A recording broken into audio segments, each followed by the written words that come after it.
ce baby kidan tsaya ki saurare ni. Zancen ka ni na ce ba na so ka dau alkawar ka karya abin da na yi na yin kuka.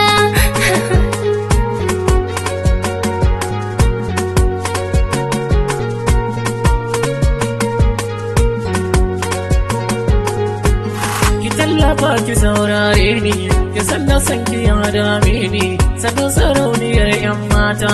Sarauniya tana a gidanka Ban gane ni kike nufi ba abin da ka yi shi na duba. abin gaba sona ba kin ga haɗin iyaye ne ni ma a raina ban so ba. Na yi saman jiran ka ka duba.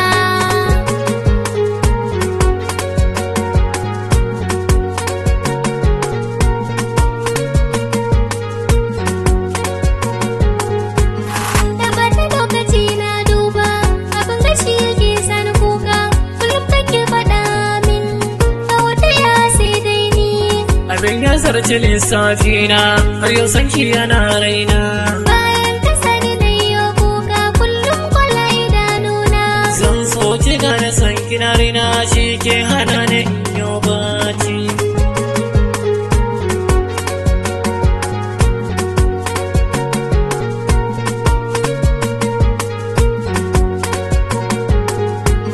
Kullum ina yawan zancen ka kanne na waje har mata dukkanin su na je sun san har ma dukkan kawaye na dukkanin su na je sun san ka. A zuci san ki yi mini na su ina tuna ki ne sai kuka. Komai za ka faɗi ban dauka domin ka ba da lamarin ka.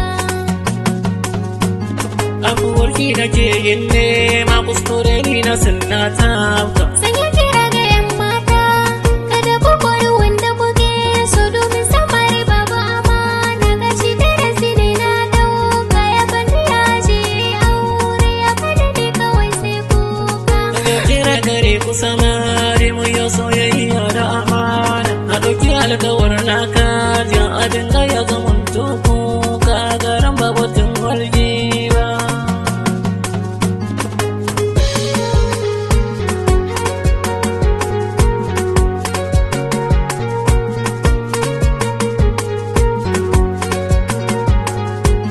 Ina tuna daga sumnawa da garin tudu ya so ni daga yin karya alkawarin ka ce da shi karatu zan yi.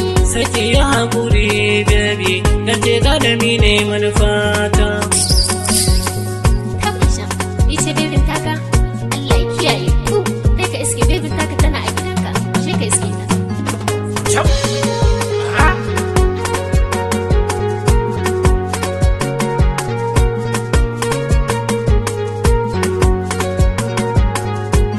Dan Allah sai ki yafe min abinda na yi ban kyauta ba wallahi ne wazan ƙara ba. Abin da ba zan manta ba, kullum kuna waya sai safe, inda tashi na aiki, kaji sai ta damuna. Dan Allah ki ji tausayina ki bari don na rame.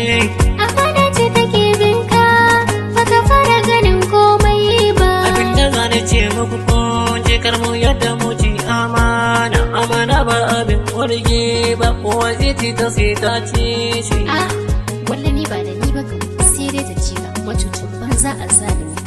Kaɗan ka fara gani yanzu a rayuwarka, idan ka ce ba za ka riƙe alkawari ba, kan ma ka fara soyayya. Kaji.